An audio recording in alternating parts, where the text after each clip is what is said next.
Hello everyone, hello ladies, gentlemen, every human being in between. It is Melissa Solis. It is 9:40 at night. I'm extremely tired, but I decided, hey, why not just have a little vent sesh right now while I'm awake?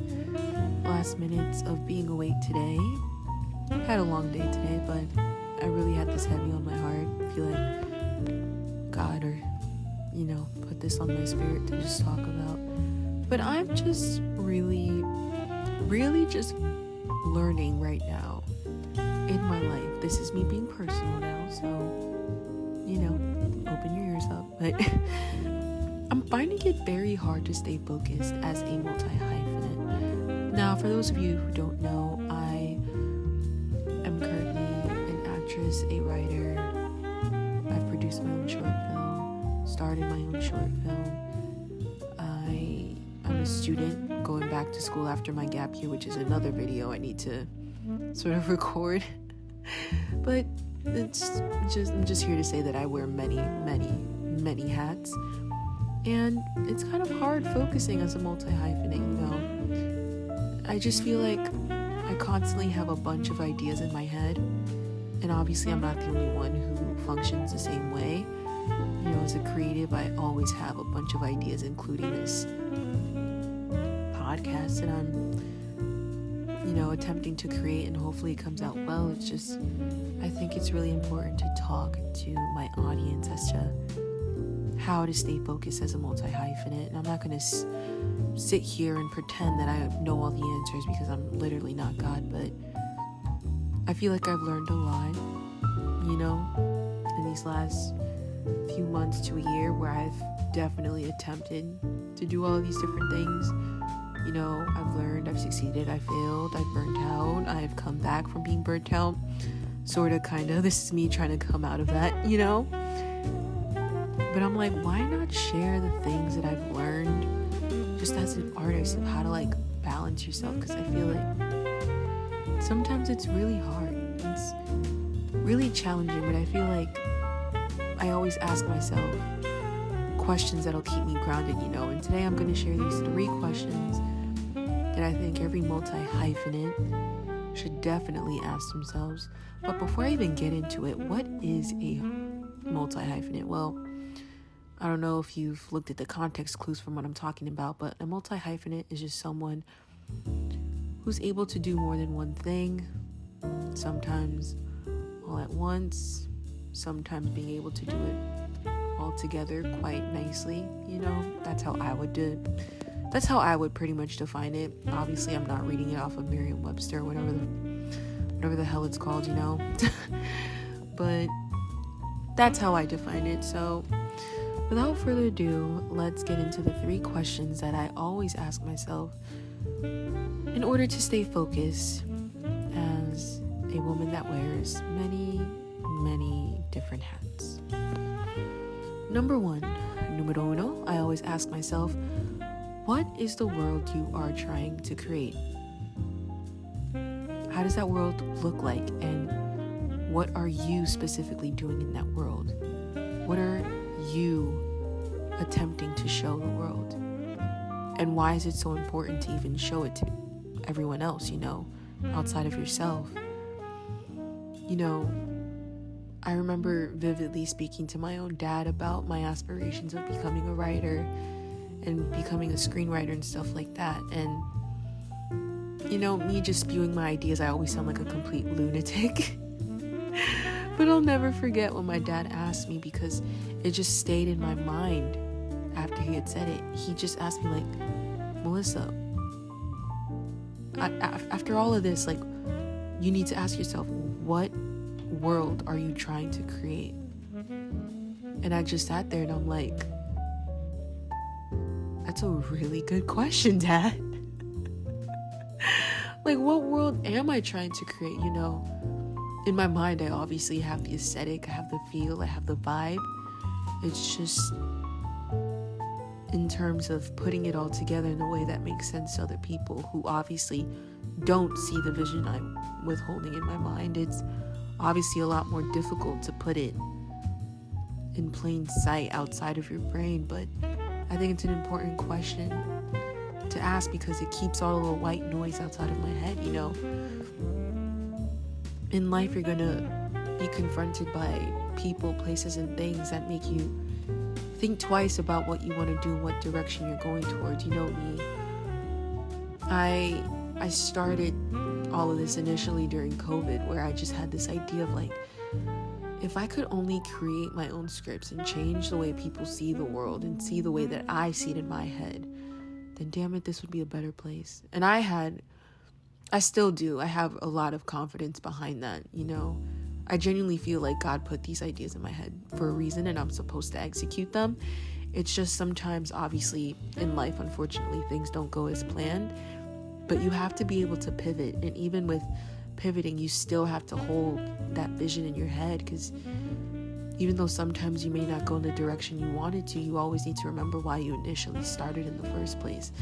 And I always take myself back to the world that I envisioned in my head before I even made the step to, you know, write a script, get into acting class, making my own short and stuff like that. I feel like it's always important to know what that idea looks like before you even begin. And I know sometimes people are like, just get up and just do it. Honestly, yes, just do it, but also think before you move, because I think it's really important to just have that idea of what world you're trying to build. And obviously you can always change it. I just think it's a lot better for yourself and your sanity to have at least an idea of what you want your world to look like. And the second question that I tend to ask myself, which obviously ties into the first one, is how do you create that world? You know, like I mentioned before, I do a lot of things, you know, but I initially started off as a writer. And to begin, when I wrote, I initially started with poetry, which is something I naturally gravitated towards, and I still love poetry. But I then sort of geared towards screenwriting, only because I noticed when I was watching film, I always would just look at the movies, criticize the script, criticize the setting. I'm like, I would have done it this way, I would have done it that way. And I'm just like, I feel like I could write my own film. And I feel like, you know, I've heard this saying before, but the thing that you should sort of lean towards to is the thing that you get upset about just thinking about it. Like, what's something that I would change, you know? And the thing that I would change was the way that I saw certain things being depicted on film and on television.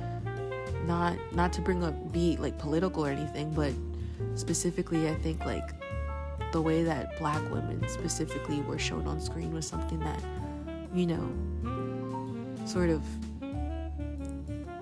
steered me the wrong way a little bit. And obviously there's positive takes on Black women, and I'm definitely not downplaying that at all, because they obviously had an impact on me, or else I wouldn't be doing what I'm doing right now. It's just, I think there needs to be a bit more of a balance of the different aspects of a Black woman, or just women of color in general. So I'm just bringing that up just to tie back to the question, you know, how do you create that world? You know, I think it all starts with an idea, and then you just have to get outside of your brain and always go to like just step one, write down the steps that you need to get there. And for me, since writing just naturally came easy to me, I decided, you know what, I want to learn how to screenwrite. Because even though writing is writing, so sorry guys, I just literally had to take out my garbage from my house, so I stopped recording. But like what I was saying before, it's just, you really just need to write down the steps in order to get to where you need to go in terms of the world you're just trying to create. As a multi-hyphenate, you need to stay organized and really realize what are the logistics of what I need to do. We can all be, you know, like stuck in our heads, living in like this 12th housey world. If you don't know what the 12th house is and you're not into astrology, I apologize, but it's sort of just insinuating that it's just too much time living in your head, you know, in your subconscious mind. It needs to come out. And the only way you can have it come out is if you get real with yourself and realize what steps need to be taken in order to make this world into a reality, you know? I think as a writer, yeah, you write a script, you know, or you write a song or what have you.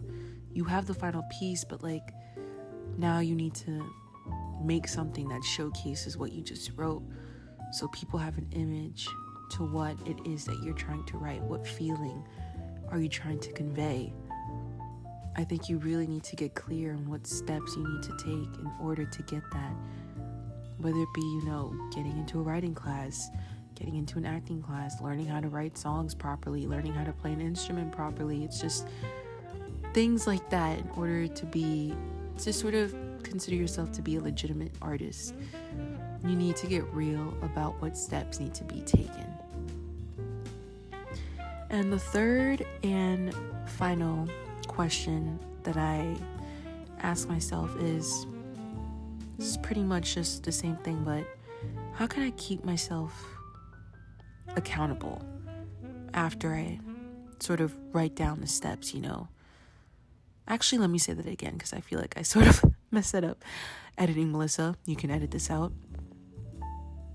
So the third and final question that I ask myself is, how can I keep myself accountable?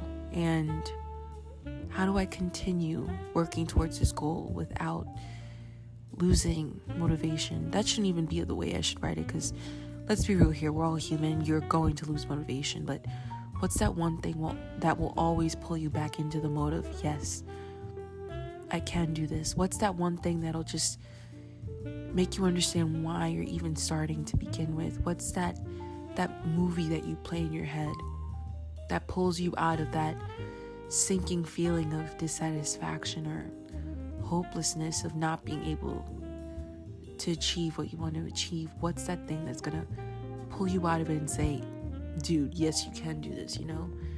How are you gonna keep yourself accountable? Is it telling a trusted friend, brother, sister, mother, father that is gonna motivate you to keep going? Is it a mood board, a vision board that inspires you every time you look at it? Is it a song from your favorite artist? Is it a quote that keeps you going? What is that thing? Is it, I don't know, is it meditation? Is it prayer? Is it a multitude of things? You need to know what that thing is so that you can keep yourself accountable and understand why you're even starting to begin with, and sort of just create something that can keep you in that same momentum without deterring you from what it is you want to achieve. Something that'll keep you accountable and something that'll keep you sane, pretty much, is what you need to do, because the Lord knows this is such a roller coaster just trying to be a creative. And I think in this world we lack originality, we just lack, I don't know, you know, the ability to process new ideas without immediately judging it. And especially in a world where we live in social media, there's just so much pressure to just abide by the rules and to do what's trending, to do what's popular, and no one is willing to, you know, sort of color out the lines. And when they do, they usually get ridiculed for it until a couple years later it becomes popular and they lose credit for it, yada yada yada. But you know, even with that in mind, even though you have this fear of not pretty much, you know, trending off the bat or being considered, you know, the new wave, it's just, I think as a creative, as a true authentic creative, you need to sort of push that fear off to the side and realize, why am I even doing this in the first place? Am I doing it for clout? Am I doing it for greed? Am I doing it to just feed my ego? Am I doing it to prove my 6th grade bully wrong? What is it? Why am I even starting to begin with? I think that's what you need to keep in mind as well. Not just how to keep yourself accountable, but just remembering why you started in the first place. So there you have it, everyone. That is how I genuinely stay focused as a multi-hyphenate. And quite frankly, after reading all my pointers, I definitely need to start using my own advice. So I will leave you guys with that message. And yeah, just Don't forget to follow me on all my socials. My Instagram is linked down below, as well as my short film, Guilty. I definitely recommend that you guys give it a watch. It's not that long, hence it being called a short film. It will be linked down below, so yeah, feel free to give that a shot. And thank you so much for watching, and I love you if no one else has told you today. And good night, good evening, good afternoon, good morning, wherever you are in this beautiful, crazy world. And I'll see you in the next one. Bye-bye.